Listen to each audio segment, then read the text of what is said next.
Okay, we're back again. Another mock draft here, guys. Thanks again for watching. Try to keep these ones short as possible. So I went through and did another Superflex PPR draft on Fantasy Calculator, and I came up with this little gem here. I was on the number 9 spot.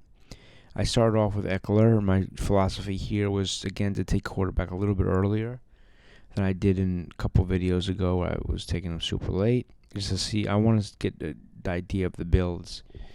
I was thinking about taking 3 in a row or kind of alternating 1, 2, 3. But I wanted to see where the draft fell to me. So first round I got Austin Eckler, which I was happy with. And of course, I was the number 9 pick, so basically at the turn there.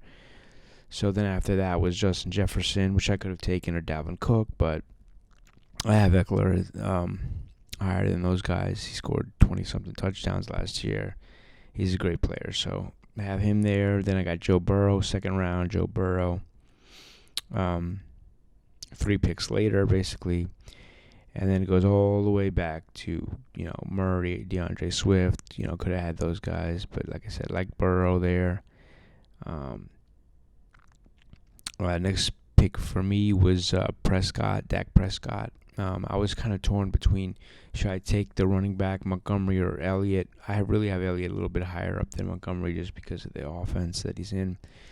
But I figured at this point, just take Prescott, get your second quarterback, and then you can load up on running backs and wide receivers as you go in the middle rounds here. So what I did is just figured out, okay, we got to get super flex. We got to get 2 really good quarterbacks, and then we can just deal with a backup later on. So in the meantime, we filled up with running backs, wide receivers.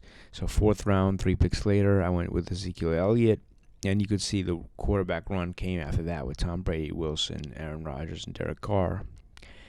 And when it came back around to me in the 5th round, I was able to get Terry McLaurin because I was running low on wide receiver. I didn't have any wide receivers, so wanted to get him. And was able to get Elijah Mitchell. Again, think he's going to do pretty good this year. We'll see. Shanahan's offense is always tough to predict, but I feel he's going to be. He was really good last year, and let's say at this 6th round of the draft, I thought that was a pretty good pick. So again, could have had Josh Jacobs. Don't like Josh Jacobs. I think that's going to be a committee, a running back committee situation there. And it's going to be hard to say who's going to get what. Etienne, everybody likes Etienne this year. I just think that when Robinson comes back, he's going to be the guy. Hopefully, I'm wrong because I like Etienne and I think he's going to be good. But hopefully, at least he can have a 3rd down role. But I'm kind of nervous about him. He should be fine for as long as Robinson's out. But once Robinson comes back in, who knows what's going to happen? So Cam Akers, Clyde Edwards-Helaire, A.J. Dillon, like I said, all those guys, you can make a case for them, but not really excited about them except for A.J. Dillon. But again, looking at his game log last year, he was getting a lot of opportunity, but it just wasn't high-value stuff. He's not getting a lot of touchdowns. Maybe he'll get a few more touches a game. Who knows this year? Should be, but we'll see. I'm not gonna bank on it. In the 7th round, it's just too rich for what I want. I was able to get Breece Hall in the 7th round.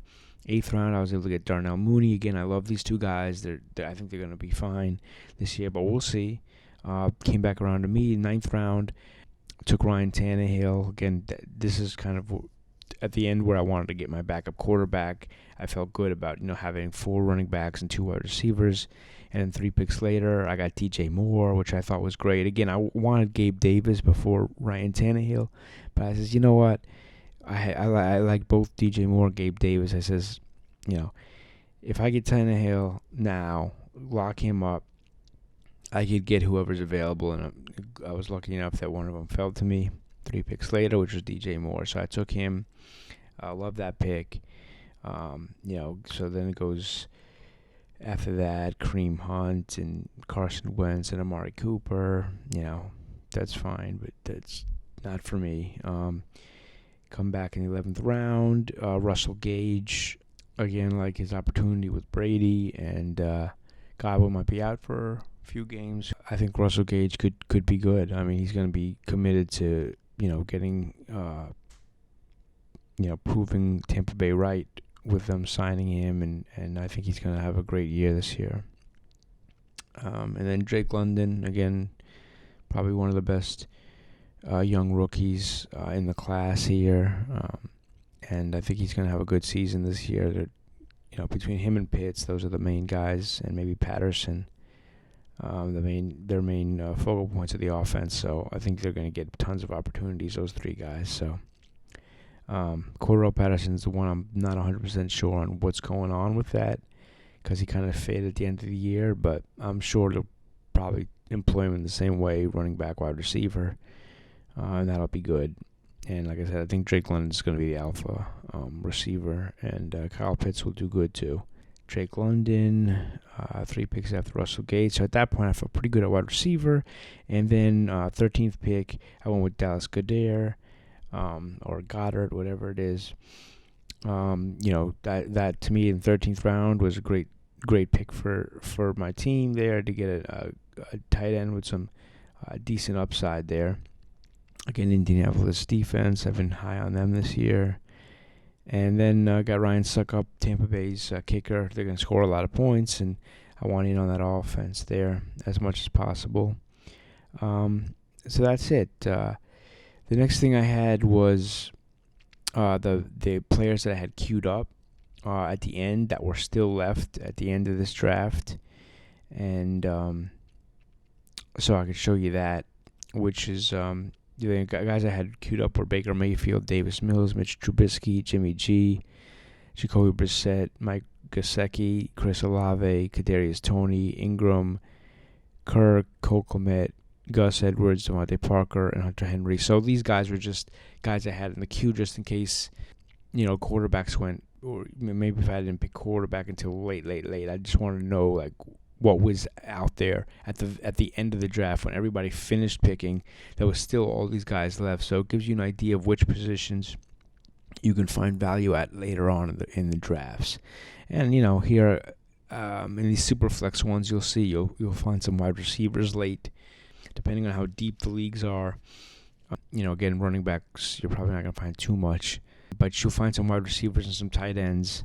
And depending on how deep it is, you might even find some quarterbacks. So just be aware of how deep your league is, and just do the math on if it's a Superflex and it's a 10-teamer or a 12-teamer.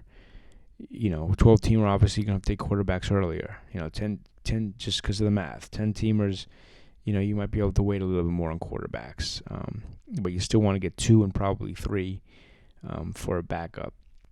But in this particular one, I was able to, Baker Mayfield, Davis Mills, a couple guys, Mitch Trubisky, that fell. So just getting an idea of guys that I like that would be in the later rounds of a normal draft here, and Olave and those guys. So again, thank you very much for watching. Appreciate you guys.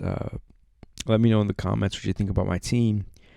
What kind of content you want from here on out. Try to, like I said, focus on Superflex and get some stuff out for Superflex drafts and give you different ideas from different positions in the draft. Again, thanks a lot, and talk to you later. Peace.